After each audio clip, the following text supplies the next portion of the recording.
What up, y'all? Happy Thursday. It's your girl, UC Kayla. Welcome back to UC Kayla TV. I am so excited to be here, guys. It's been a long time coming. Thank you for everybody who rocked with me during this hiatus time. But last night, Sistas came back for season 4, part B, and we came in with a bang. So y'all know we about to get all the way into it. But before we do, if you have not already, please remember to hit that subscribe button, like, comment, and share this video if you like the content. And if you're new here, welcome, and please feel free to view all of my past reviews and the other Sistas content that I've reviewed on the channel. All right, guys, I'm not going to do a super long intro today. Most of y'all know me. We're just going to get off into it because that's what y'all been waiting on. So last night was Sistas season 4, episode 12. It was entitled Goodbye at the Door. And y'all, this was how we broke back into the season. I'll start with the synopsis, which was Fatima makes a rash decision that could have repercussions that she's not ready to deal with. And new people, if you see me looking over, I'm looking at my notes. The old faithful people, you already know how I'm getting down. So, all right, we're going to do a scene-by-scene breakdown. I'm going to give you what happened. I'm going to give you my opinion. And then at the end, we'll go over the preview for the next episode. So scene 1, we started out at Hayden's house. This is where we left off on the mid-season finale of episode 11. At this point, we're with Fatima, Gary, and Hayden. Fatima has already smashed up the car and she chased Hayden into the house. And she finds Hayden and Gary there. Then Fatima continues to smash up Hayden's house with the bat, thinking that Hayden had something to do with Zach's most recent arrest. She even goes after Gary, thinking that he may in some way be involved, but of course she does not get a straight answer from Gary. Y'all know how Gary is about his involvement with Hayden or anything else, or why he's there or anything else. Zach calls Fatima mid the bat interrogation and tells her, you know, hey, it didn't have anything to do with Hayden. Why I got her arrested. Get home. I need to talk to you.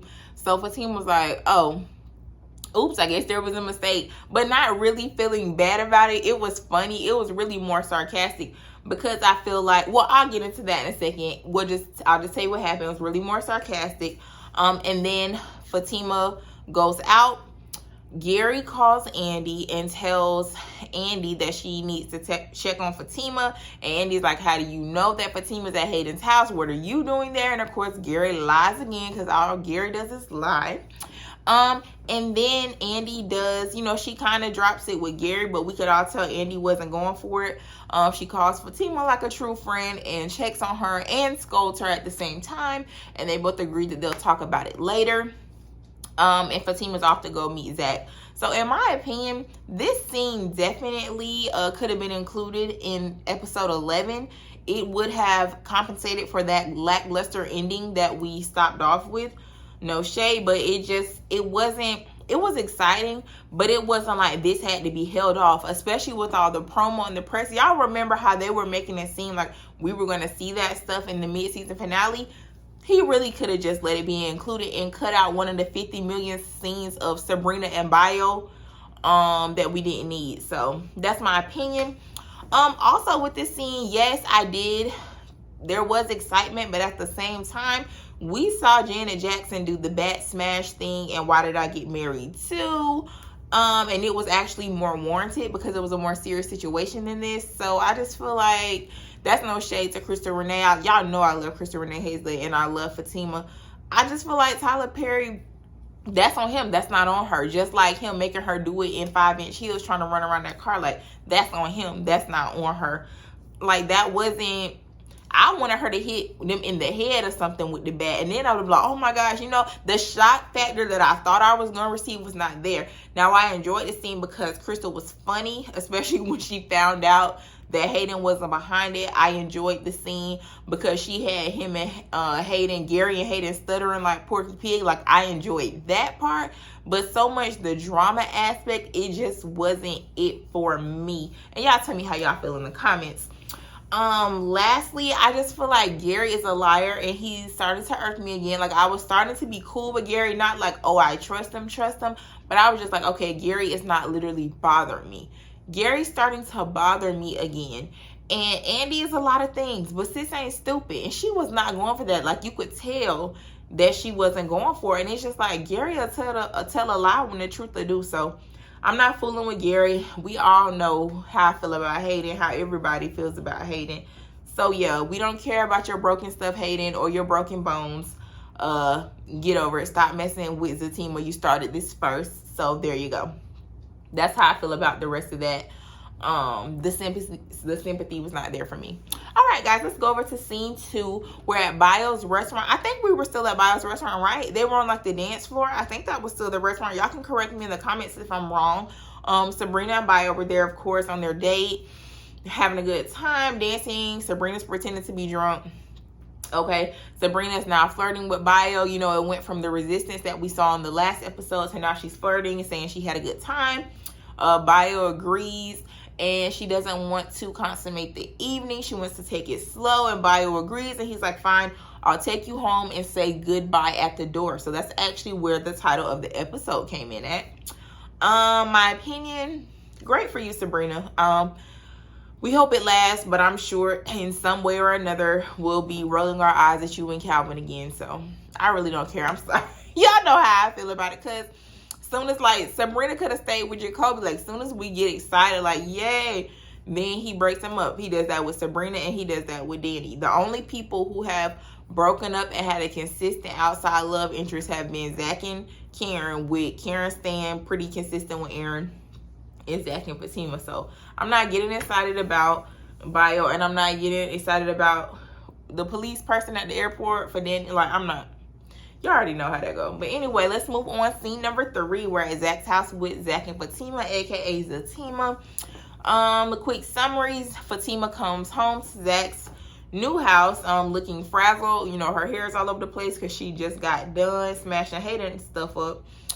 Zach gives her the child support paperwork that he received in jail and lets her read it briefly, and you know, she's upset. Zach reassures Fatima that he doesn't know this person. I believe her name was like Heatherly Jennings or something, even though he didn't say the name last night.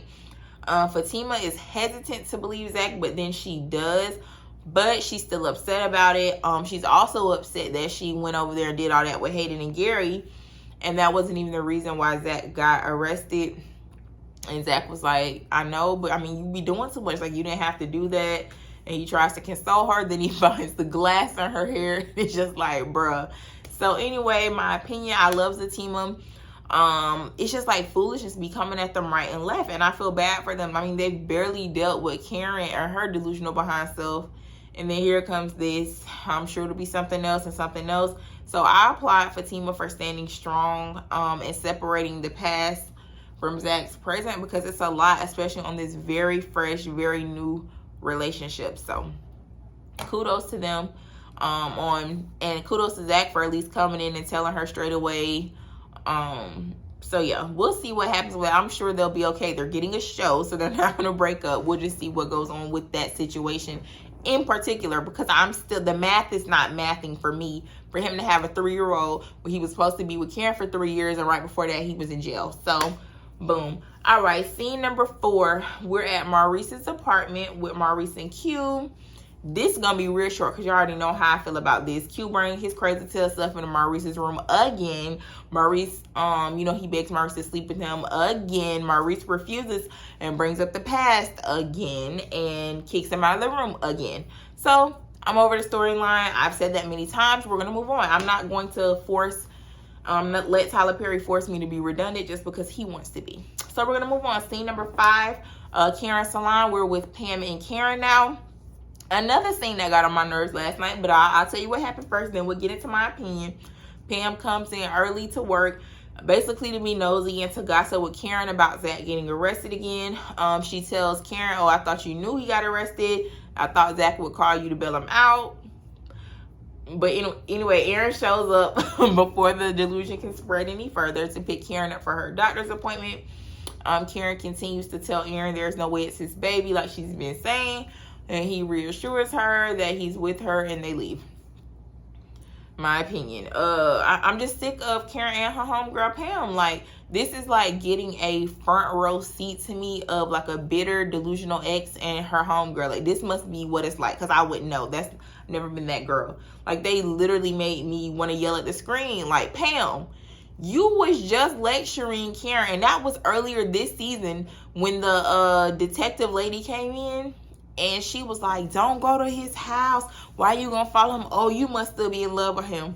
You just said that earlier this season, which in Tyler Perry World was like a day ago or maybe 2 days ago. So then why would you say you thought that Zach would call her to bail him out? And meanwhile, we all know that Pam is nosy. So y'all know when Zach was in the salon with Karen saying it was over, I'm sure Pam was listening or recording to watch it back later or something. Then when Zach came and the baby situation was revealed, I'm sure Pam nosy behind figured out that they wasn't getting back together the way Karen cried after that. So it's just like, why are you bringing this up, bringing him up, keep pressing the situation when you know if that's really your friend, you need to be like Danny was. Be a real friend. Encourage her to move on and do what's best for herself. But stop trying to bring this dude up. Like, because all you're doing is making a fool out of both of y'all. But anyway, moving on from that, because they got on my nerves last night. So scene number 6, we're at Andy's penthouse with Andy. Lord, I done combine Andy and Danny. we're with Andy. Oh my gosh, y'all. Like, I'm not even gonna edit that out. Y'all get to see the insanity up close and in person. Okay, I'm gonna flip the order. How about that? El Fuego was on the phone with Andy. Danny was on the phone with Andy, and we're at Andy's apartment. There you go, I got it. Okay, Andy calls Danny to ask her about El Fuego, because she was looking for a tech to come and check out her apartment because she believes Gary is spying on her, and he probably is. And to thank her about that dinner they had the other day when Danny gave her that good advice about Gary. Before they get off the phone, Danny mentions to Andy that they need to talk to and about Karen. And Andy offers, for them to either have lunch or dinner, but they settle on lunch at her office. And side note, no, I'm gonna finish and then I'll tell you what I think. And then lastly, Andy calls El Fuego because she wants to get her, like I said, her penthouse checked for spyware, and they have a conversation. My opinion, good for you, Andy. Be smart. I'm glad Andy is starting to put her head over her heart again when it comes to Gary. But since you is messy for scheduling that lunch at your office when you know Karen don't like Fatima now, just because they had their little talk or whatever at the penthouse when Karen called her there to embarrass her. Let's not forget that nugget.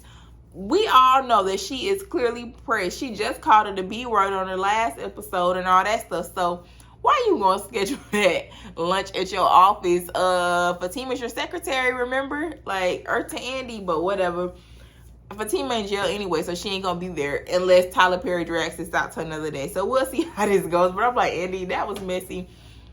But okay. We'll go to scene 7. Scene 7, we're back at Maurice's apartment. It's the morning of the new day now. Maurice is there, Calvin's there, and Q is there. Maurice wakes up Q by banging pants together like that lady from the Bad Girls Club. And Maurice sticks to his guns basically and kicks Q out again. And then he and Calvin have their usual comical exchange where Maurice insults Calvin. And it's all usually true. And Calvin deserves it, and then Calvin says something slick, Maurice doesn't care, walks out. My opinion, I really don't have one. Good for you, Maurice, whatever, kick him out, please stick to it this time. And Calvin, shut up, you're a grown man, go find your own place if you don't want to deal with Maurice. All right, scene number 8, we're at Danny's apartment with Danny and Sabrina, and there are only 2 more scenes left, guys. This was a 10 scene episode, not an 11 scene episode. We're at Danny's apartment, Danny and Sabrina. Sabrina drops by to tell Danny how good the date went with El Fuego. After Danny brought up the situation with Sabrina and Calvin, she kind of compared it to her and Preston, and Sabrina was like, nah, sis, you kind of messed up with Preston, that was a good man. So yeah, it was pretty short and sweet. My opinion, For Sabrina, good for you. Go for it with Bio. We'll see how it goes. I mean, it can't be worse than Calvin. It might be different, but not necessarily worse, because y'all are a hot mess. I mean, this man had you whining all the time, popping pills, scheming to catch him in situations with drugs, other men, all kind of stuff. Like, girl, good for you. Go for it. And Danny, Sabrina's right. Like, normally Sabrina is not always right, but she was right. Like, you did mess up with Preston. Now, y'all know I'm not team Preston, because Preston was parking lot pimping with Tanya and everything else. I'm not saying he's blameless, but Danny did begin the sabotage before he began to date these other women. You know, she has an unrealistic expectation of Preston. First of all, she's a woman, Preston's a man. She's African American, Preston's Caucasian. She's from the hood, Preston's from the country. Like, you can't expect y'all to have the same train of thought on everything for him to be able to just feel and know how you're going to be about everything. Things are different. Social cues are different. Way of life is different. The way he grew up, there are going to be sensitivities that you have to things that he doesn't have, and vice versa.